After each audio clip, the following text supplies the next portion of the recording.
today. We're focusing on the protests happening on college campuses around the country. Dany Bahar, Brown University associate professor, spoke with Wall Street Week host David Westin about the calls for universities to divest from Israel.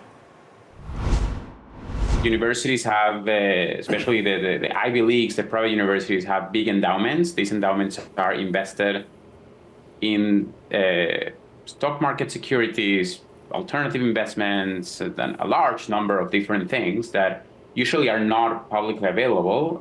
They're actually managed usually by an independent, financial advisory body that reports to the university, but it's not, the university administrators themselves don't have any control over these. They just enjoy from the returns to some extent, because a part of the returns of these endowments go to fund a lot of the university activity year to year, including for salaries, scholarships, and things of all that sort.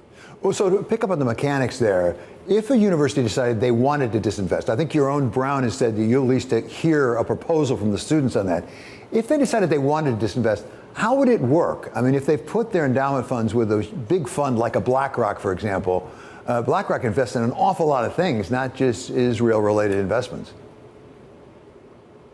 Yeah, look, I mean, specifically in the case of Israel, I think I can tell you that I think I'll put your question on maybe in other words, which come from me, that I think that when the protesters find out what's really in these investments, I think they're going to be very disappointed, because there's really not a lot to divest from when it comes to Israel. I mean, we don't have this data; it's not publicly available, but understanding a little bit the Israeli economy, the financial markets, there's probably not a lot to divest from. And I guess, it's hard to exactly say this without knowing the details of the divestment demands that they have.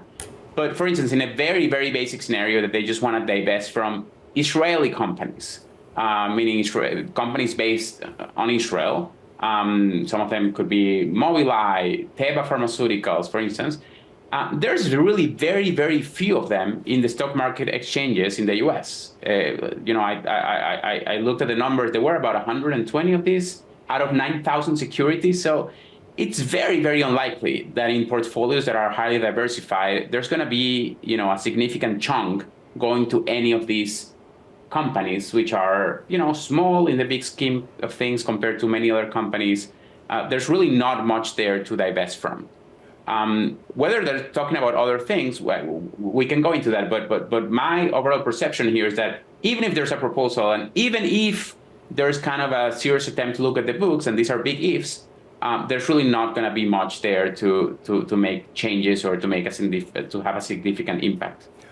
Professor, as you say, Israeli companies may be a little small on the global stage, but in tech, they over-index. They play a bigger role. What about specifically the tech sector? What danger could there be for the Israeli tech sector attracting capital?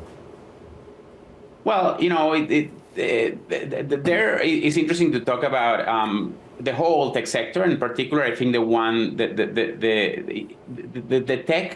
Israeli tech companies that are big and publicly traded, there are not that many. And because the fact of the matter, for many reasons, is that Israel is really good at creating firms like startups and growing them to some point, but many of them actually end up being bought out by bigger firms outside of Israel. An example of this is Waze, the app that we use for GPS that was bought by Google, right? So there is, you're right, that there is a lot of funding, which is not publicly traded, but private equity funds, venture capital funds that go into Israeli companies at an earlier stage. A lot of those funds do come from outside of Israel. But here, I also think that people tend to overestimate how big this is, because last year, which wasn't a great year for Israel, but still, Israel received about, there was investment for about between $6 and $10 million. And I know that's a big range, but these numbers are not super clear. But let's say $10 million of investment in these startups and small enterprises. That is a large number, but it's not that large compared to the world economy. In the U.S., the number of funds that invest in startups and larger firms are north of $100 billion. And also, it is going to be very hard to actually divest from particular funds, that some of those funds may be investing in Israeli firms. But still, Israel has among the largest number of venture capital per capita, which speaks about the attractiveness of its startups and technological sector. So even if there's some divestment, which would be minimal, I think there's going to be plenty of investors out there that will take the opportunity to jump in